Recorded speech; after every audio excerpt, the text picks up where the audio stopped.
karena ini pidana dan pidana khusus bang ya, korupsi misalnya gitu bang. Saksi dalam hal ini, saksi ini orang yang melihat langsung. Nah, saksi itu harus melihat langsung, mengalami langsung, mendengar langsung. Jadi lebih tepatnya bahasa siapa itu saksi? Orang yang melihat sendiri, mengalami sendiri, mendengar sendiri. Nah, kata sendiri di situ maksudnya langsung, dia sendiri orangnya, tidak melalui orang lain. Jadi dia melihat sendiri, tidak mencerna apa yang diceritakan orang lain yang melihat. Itu maksudnya. Jadi harus dia sendiri yang melihat. Dia sendiri yang mengalami. Rasa sakit itu memang dia, misalnya dalam perkara-perkara ini, dia sendiri yang mengalami rasa sakitnya kan. Nah, lalu mendengar sendiri, harus dia sendiri yang mendengar. Misalnya,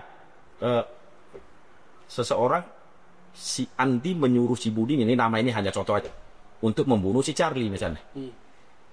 Waktu si Andi menyuruh si Budi melakukan tindak pidana pembunuhan tadi, saksinya harus melihat, mendengar sendiri percakapan itu. Tidak boleh saksi itu begini. Si Budi menerangkan kepada saksi, saksinya misalnya si Eko namanya. Aku disuruh si Andi, itu bukan saksi yang dimaksud dalam pengertian hukum acara pidana. Karena saksi itu harus melihat sendiri, mendengar sendiri, atau mengalami sendiri. Sementara kalau dia mendapat informasi dari si Budi, hai Eko, aku kemarin itu kenapa aku bunuh si Charlie? Karena aku disuruh oleh si Andi untuk membunuh si Charlie dan aku dikasih uang misalnya.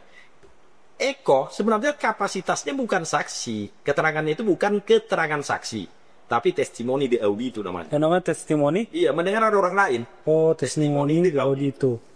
Jadi bang, kalau rekaman tadi boleh, bagian dari saksi. Betul. Rekaman boleh Divalidasi ya. eh Enggak, keterangan rekaman itu alat bukti. Jadi alat bukti kan tadi ada saksi. Kita yang masih bicara saksi. Nah, alat bukti dalam KUHP itu kan 5. Saksi, surat, ahli, petunjuk, keterangan terdakwa.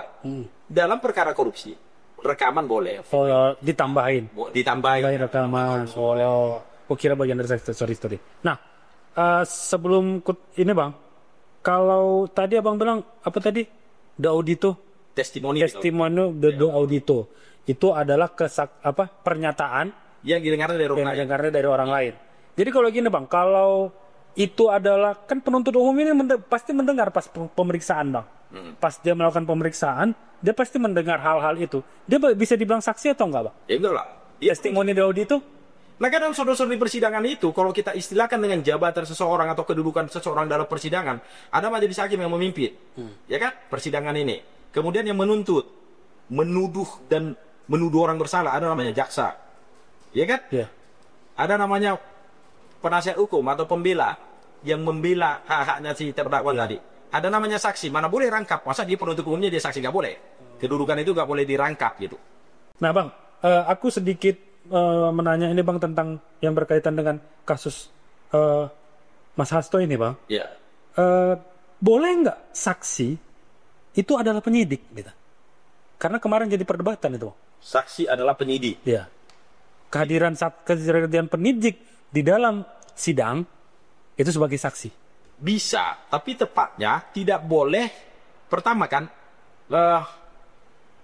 lebih tepatnya gini ya, bagian dari penyidik itulah ya. Misalnya, itu hanya boleh dalam kasus tertangkap tangan. Tertangkap tangan. Yang polisi menangkap itu seringkali misalnya dalam transaksi narkoba. Itu kan tertangkap tangan, judi tertangkap tangan. Itu bisa jadi saksi. Tetapi belum tentu yang menangkap itu penyidik loh. Bisa aja dia penyelidik. Karena adanya batasan orang disebut penyidik. Tepatnya penyidik itu sebenarnya harus perwira loh. Oh gitu bang? Iya. Kalau dalam kepolisian RI. Kepolisian. Di bawah perwira itu namanya penyidik pembantu. Oh. Gitu. Itu pun penyidik pembantu itu diberi status begitu karena dia mem-BAP seseorang loh. Kalau yang menangkap itu bukan penyidik pembantu, penyelidik itu sebenarnya. Nah, dalam hal tertangkap tangan yang menangkap itu boleh jadi saksi. Lalu dalam hal apa lagi? Kalau ada perdebatan di persidangan tentang isi BAP, berita acara pemeriksaan si terdakwa tadi, kan sebelum sampai perkara itu ke persidangan, kan semua keterangan dihimpun dalam sebuah produk penyidikan yang namanya BAP, berita acara penyidikan kan, berita acara pemeriksaan. Misalnya terdakwa bilang mana ada keterangan gitu. Nah, untuk melihat mana yang benar, isi BAP atau apa yang diucapkan terdakwa di persidangan ini. Dikhawatirkan isi BAP ini tidak sesuai dengan apa yang diterangkan terdakwa waktu dia masih tersangka dulu di hadapan penyidik, dipanggillah penyidik yang mem-BAP dia, itu namanya saksi verbalisat. Verbalisan. Saksi verbalisan. Nah, ingat ya, kenapa disebut saksi verbalisan? Hanya untuk menerangkan itu, nggak boleh yang lain. Oh, hanya untuk menyerangkan apa yang tertera di BAP itu, Pak? Iya. Benar atau enggak itu yang diterangkan terdakwa ketika itu statusnya masih tersangka ketika dia diperiksa di hadapan penyidik. Hanya di situ ya. Nggak boleh dia menerangkan lebih dari situ gitu. Nah, lalu kemudian dalam perintangan penyidikan, boleh. Dalam perintangan penyidikan boleh. Boleh, karena kan yang melakukan penyidikan siapa? Penyidik. Yang dirintangi atau dihalangi untuk melakukan penyidikan siapa? Sendiri. Kan penyidik. Itu sendiri. Apakah dia ada yang mengalami perintangan atau mengalami dihalang-halangi melakukan penyidikan? Kan dia bisa di situ. Tetapi, yaitu, ingat ya, kesaksiannya itu, dalam perkara perintangan penyidikan, dia kan menjadi saksi. Di awam sering sebut gini, saksi fakta gitu. Karena masyarakat awam sering memisahkan saksi fakta dengan saksi ahli. Saya nggak suka menyebutnya saksi fakta. Saksi itu udah pasti saksi fakta. Karena pengertian saksi pun orang yang melihat sendiri, mendengar sendiri, mengalami sendiri. Ya kan?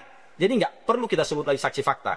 Karena saksi ahli yang disebut dalam masyarakat itu bukan saksi ahli dalam KUHP, dalam ketentuan normatif hukum acara pidana. Disebut ahli, nggak ada saksi ahli gitu aja. Jadi saksi dan ahli. Ketika dia jadi saksi, dia harus melihat sendiri, mendengar sendiri, mengalami sendiri. Misalnya, ya kan, lagi membap, dia ditarik catnya kertas ini, dibuangnya, dikoyak-koyak. Itu bisa. Itu bisa lah. Kalau orang yang membap itu dihalang-halangi begitu kan.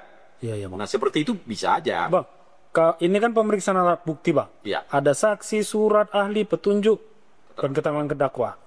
Ini dihadirkan dalam satu versi atau dua-duanya menghadirkan, Bang? Misalnya, saksi, kan terkadang kita dengar itu, saksi yang meringankan, saksi yang memberatkan.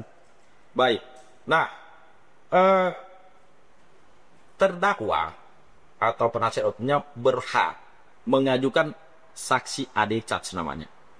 Saksi adecats ini lebih tepatnya menguntungkan lah ya. Saya sih tidak sepakat dengan istilah meringankan. Meringankan itu seolah-olah dia sudah bersalah.